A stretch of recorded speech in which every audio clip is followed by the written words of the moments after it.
Продолжува протестот и блокадата на повеќе гранични премини за влез и излез од државата на товарни моторни возила.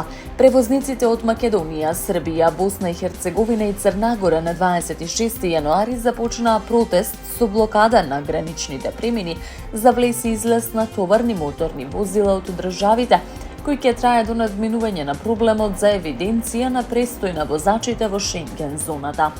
Граничните премини кои се блокирани се Деве Баир, Делчево, Новосело, Дојран, Богородица, Меджитлија, Ќафасан, Блаце, Блато и Стење.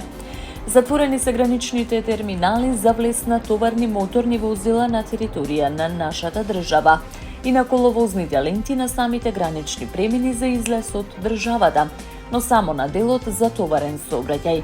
Како што информираат од АМСМ, сообраќајот на државните патишта се одвива непречено по претежно влажни коловози.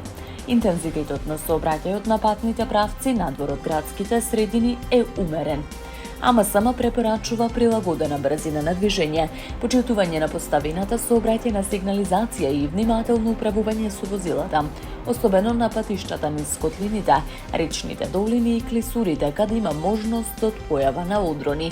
Ова посебно се однесува за делниците Катланово, Велес, Маврово, Дебар, Струга, Виница, Берово и Кочани, Делчево.